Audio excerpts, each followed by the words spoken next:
Hi there. I'm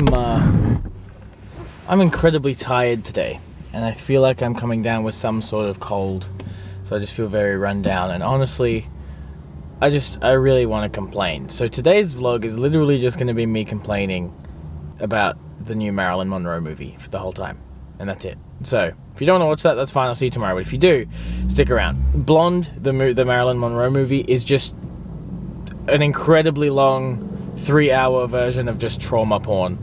Like, the whole movie is just like a complete mess of her life, and in my personal opinion, completely devalues Marilyn Monroe's story and her experience to create a movie that ultimately is a detriment to her memory. Which is really sad, because we'll do it this way. I'll talk about the goods, and then I'll talk about the pros of the movie, and I'll talk about the cons. First of all, there's two pros. The first pro is the cinematography and the visuals of this movie are really, really, really good. Like, it looks stunning. There were some shots in there that, if it weren't in such a terrible movie, could have nabbed it an award for cinematography. The other thing is the acting. Ana de Armas, Bobby Cannavale, really everyone in this movie is acting their little hearts out, and it works really, really well. And I, bar Ana de Armas' accent throughout the film, she's a fantastic Marilyn, and really, really embraces the character. Those are the only good things I have to say about the movie. My cons for the movie are as follows. First of all, it completely destroys the story of Marilyn Monroe. It's based on a book, and this is the thing that I feel like they don't actually say well enough within the movie.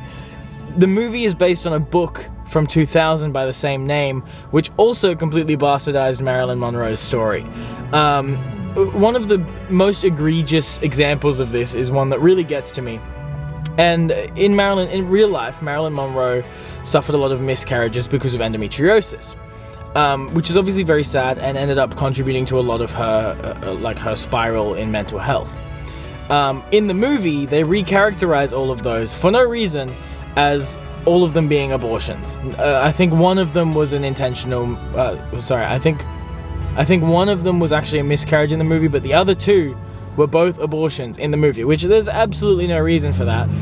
She just had miscarriages in real life. Like, there was no need for that. The other thing is that it kind of treats the whole movie is about kind of the fact that society treats Marilyn Monroe as an object, and the movie shows this by treating her as an object throughout the entire film.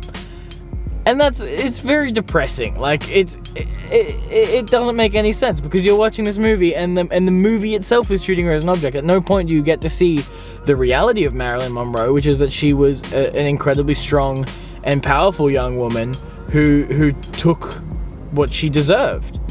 And the movie portrays her as this weak, feeble woman with daddy issues, whereas that wasn't the case at all in real life, by all accounts.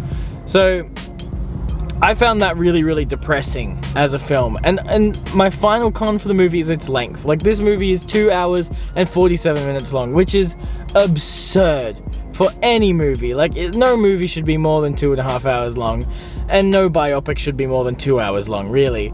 I was ready for this movie to be over, like, at about the 2-hour mark, and then it just kept dragging and dragging and dragging, like, to an absurd level. To the point where it really felt like they were just pulling things out of their ass, which honestly they probably most likely were pulling things out of their ass just to fill the runtime, because that's the kind of movie it is.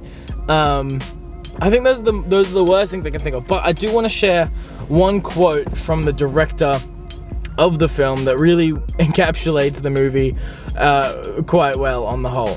And it's a quote by Andrew Dominic, who is the director of the film, who said, "Gentlemen prefer blondes," which is a film, one of Marilyn Monroe's most famous films.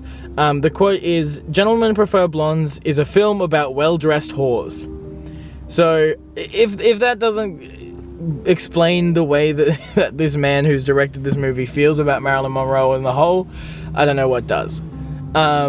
Generally, Blonde was fine.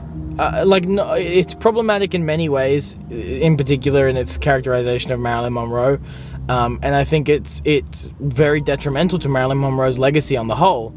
But the cinematography and the way that it's pieced together and the editing is all really, really good. Like, it's strange because half of the movie is really good and then the other half is the story. So, like, as a film, completely separating it from its subject matter, completely separating it from Marilyn Monroe as a person, I give it a 7. But because it's technically a biopic of Marilyn Monroe and therefore should be in honor of her memory and be at least honest in the way that it portrays her, I give it like a 3. It's really, really bad. Don't watch it. Don't check it out on Netflix. Don't give Andrew Dominic your money. Like, if that man never makes a movie again, I will be happy. Actually, that's probably not true. I'm sure he can do better, but from what I've seen, he sounds like a fairly misogynistic guy. So, anyway, I'm gonna end it there. That's my little complaining rant about Blonde. It's bad, and that's all you need to know about it. That's it. I'll see you tomorrow, and either I will be much better and feel very good about myself, or I'm gonna feel terrible, and we're gonna do like some form of Q&A or something tomorrow. All right, that's it. Bye. I'll see you tomorrow.